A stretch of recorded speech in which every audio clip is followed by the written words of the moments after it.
Buhay tambay.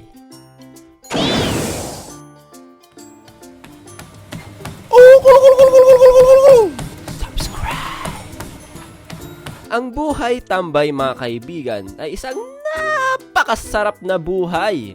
Alam nyo ba kung bakit? Kasi una, nakatambay ka lang, wala kang ginagawa, mag-aantay ka lang ng breakfast, lunch, dinner, lakas pa nga ng loob mo sabihin na, "Ma, anong ulam?"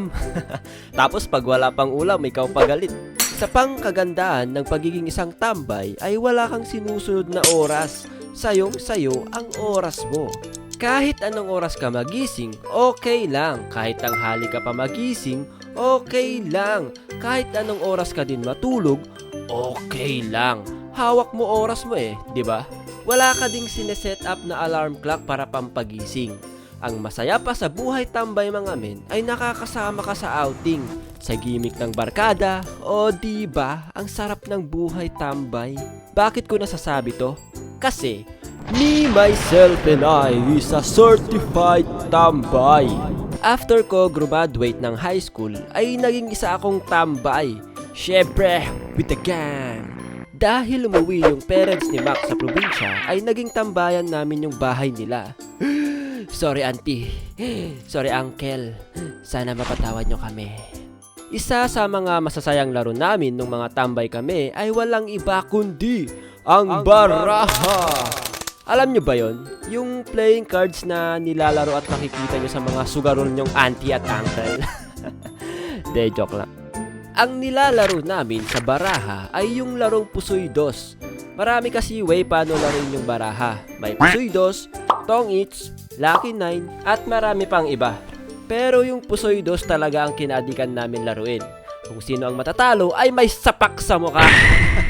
De, joke lang. May 15 na pitik sa kamay, mga ganun lang naman guys. Mamumula-mula lang naman ang mga daliri mo dahil sa mga malalakas na pitik.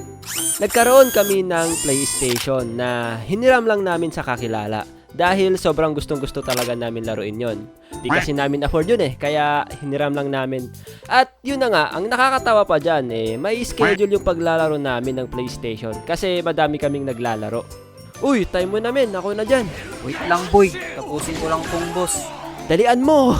Nanggigigil na ako gawin yung pre-practice kong combo! Men, gisingin mo ako pag ako na ha. Okay, men. A few hours later. Men, ikaw na. Maglalaro ka ba? Di na muna men, inaantok na ako. Mahina. Alright, sa akin na oras mo, men. Isa pang ginagawa namin nung nagtatambay kami ay yung pagnood ng anime. Woo! Taas kamay mga anime lovers dyan! Uso pa noon yung mga CD na nabibili lang ng 20 pesos to 50 pesos, diba? Mga pirated CD na minsan ayaw mag-play or blurred yung video. Tapos ibabalik mo sa nagtitinda pag nakabili ka ng ganon. Anyways, napakasarap talaga manood ng anime. Yung matatapos mo agad yung 24 episodes ng isang araw lang, tapos bibili na naman ulit. Speaking of anime, mga boyo, naging gawain din namin ang pag-drawing ng anime. Ano yan, ipopost pa namin yung TV pag may maganda kaming nakita na post ng character, tapos ito-draw na namin. Pag napanood nyo yung kwentong animator na video ko, doon makikita nyo yung mga pinagdodrawing namin dati. Masarap maging tambay, mga boyo. Tamang kwentuhan lang, tamang jamming lang, chill-chill lang sa gilid. Pero hindi lahat ng oras masarap maging tambay. Kasi isang problema mo pag isa kang tambay, wala kang pera. Maliban na lang kung rich kid ka, diba? Isa sa naging problema namin dati sa pagiging tambay, wala kaming pambili ng pagkain. Kaya, ang ginagawa namin, kumukuha kami ng mga pagkain galing sa mga bahay namin. Naalala ko pa nga dati, nahuhuli ako ng parents ko kapag kumukuha ako ng pagkain sa bahay Oy Jen, saan mo dadalhin yung mga pagkain? Ha? Pang ano lang, may gagawin lang kaming bayanihan para may ambag kami sa lipunan. At syempre, speaking of ambag, ayan, wala kang pera, di ba? Wala kang trabaho. Syempre, kung hindi ka rich kid, tatanungin ka ng mga magulang mo. Ano na nangyayari sa buhay mo? Bakit wala ka pa ring trabaho? Anong petsa na? Nagsitubuhan na lahat ng buhok-buhok mo sa katawan. Wala pa ring nangyayari. Gomenasay. May mga iba't ibang dahilan kung bakit gusto mo na tumambay ang mga tao. Maaaring gusto muna nila magpahinga dahil tad-tad sila sa pag-aaral. Dahil sa mga thesis na yan. Hindi ko pa nararanasan yan, pero ayon sa mga naririnig ko, nakaka-stress daw talaga yan. May mga tao din na sub-sub sa trabaho. Nakalimutan na nila magsaya sa buhay, kaya gusto muna nila magpahinga at mag-trouble na lang. May mga taong hindi pa nila mahanap kung ano talaga gusto nila gawin sa buhay, kaya tamang tambay lang muna. Pero wag natin seryosohin ang pagiging tambay. If gusto mo man gawin yan, tumulong ka na lang din sa magulang mo. Maghugas ka ng pinggan, magsaing ka, magluto ka, maglaba ka. Massage mo likod ng magulang mo pagka uwi nila ng trabaho. 'Di ba? Para hindi naman tayo masabihan na walang ambag sa lipunan. Mamaya magsisigaw mama mo dyan eh.